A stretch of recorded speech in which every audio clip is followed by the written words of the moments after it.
जिस व्यक्ति का मुलाकात यीशु से हुई, उनके जीवन को प्रभु ने बदल दिया। उनको धर्म को नहीं बदला, उनके जीवन को बदला। वो शराब पीते थे, नशा करते थे, अयासी करते थे, व्यभिचार करते थे। बहुतों की गवाही है, यूट्यूब पे बहुत सारे लोग गवाही आज भी देते हैं। आप पता करिए जाकर कैसे कैसे गुनाह में, कैसे कैसे व्यभिचार में थे। वो प्रभु में आने के बाद उनका जीवन बदला है। ये सच्चाई है, कोई मन गढ़ंत कहानी नहीं है। सिर्फ परमेश्वर इन लोगों के जीवन को बदल सकता है। मैं और आप किसी के जीवन को बदल नहीं सकते हैं, चेंज नहीं कर सकते हैं। वो चाहे जोर चाहे जबरदस्ती, कभी किसी के जीवन को आप बदल नहीं सकते हो। बदलने वाला जीवन परमेश्वर है। परमेश्वर के अलावा कोई नहीं हो सकता है। परमेश्वर लोगों के जीवन को बदलता है। जी हाँ मेरे प्रिय, मेरे भाई बहन, आपने देखा अगर बहुत सारे इस दुनिया में बहुत सारे लोग भी, पढ़े लिखे बुद्धिजीवी लोग भी, संसार का ज्ञान बहुत होने के बावजूद भी, वो जब मसीह को देखा, प्रभु के वचनों को देखा, उसकी सच्चाई को जब उन्होंने पता लगाया, पता लगाते लगाते अपना जीवन दे दिया। उनको पता नहीं चला कब मेरा जीवन बदल गया। साधु सुंदर सिंह के बारे में यदि उनके जीवन के बारे में आप देखो, रामपुर के इटावा जिले में उनका जो जन्म हुआ, और वहां पे सिख परिवार से बिलोंग करते थे। बगैर नहाए धोए वो खाना नहीं खाते थे, बगैर पूजा पाठ किए हुए। और वो मसीही विरोधी थे, क्रिश्चियन लोगों से जलते थे, बाइबल को फाड़ देते थे। जहां पे प्रार्थनाएं सभा होती तो वहां पे जाके वहां पे गोबर फेंक देते थे, कूड़ा कबाड़ कर देते थे, अपमान करते थे। उन्होंने अपने जीवन से तंग आ गए, अपने जीवन में अशांति को महसूस करने लगे।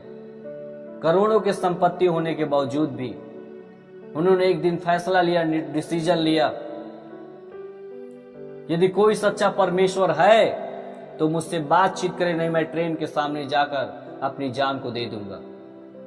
और उस शाम को बैठ गए अपने रूम में, अपने कमरे में बैठ गए साधु सुंदर सिंह, और उन्होंने प्रार्थना करना चालू किया। जितने ईश्वर थे सबका नाम लेना चालू किया कि आए वो मुझसे कोई बातचीत करे, वो आए मुझसे बातचीत करे। 12 बज गए रात, कोई नहीं आया। 1-2 बज गया, कोई नहीं आया। 3 बज गया, लगभग 4 बजे के लगभग उन्होंने खुद गवाही देते उनके जीवन को देखा जाता है। कितने ईश्वरों को याद करने के बावजूद कोई नहीं आया। और सुबह के लगभग था, मेरे कमरे में एक बड़ी रोशनी चमकी और उसमें सिर्फ यीशु का चेहरा नजर आया और यीशु ने मुझसे बातचीत किया। और साधु सुंदर सिंह समझ गए सच्चा परमेश्वर यीशु मसीह है, और उसी समय से अपना जीवन को प्रभु को समर्पित कर दिया।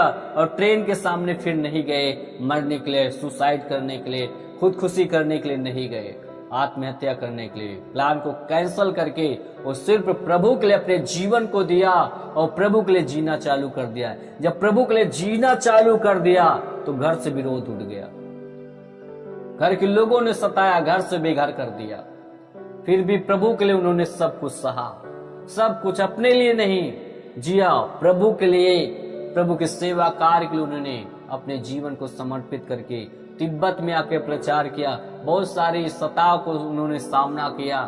आज उनके प्रचार के द्वारा लाखों लाखों लोगों ने उद्धार को पाया, जीवन को पाया। मेरे प्रिय मेरे भाई बहन, वो संसार से समझौता नहीं कि पीछे नहीं गए, वो अपना जीवन प्रभु को दे दिए तो दे दिए। आज बहुत सारे लोग अपना जीवन देकर भी पीछे हट जाते हैं। बिल्कुल ऐसा नहीं होना चाहिए। अपना जीवन को प्रभु को दे दिया तो प्रभु के पीछे आप चलते रहो, मरते दम तक आप चलते रहोगे, परमेश्वर के प्रति विश्वास योग्य बने रहोगे। उस जीवन को, मुकुट को आप प्राप्त करोगे। प्रभु आएगा और आपको स्वीकार करेगा यीशु मसीह के सामर्थ्य नाम में।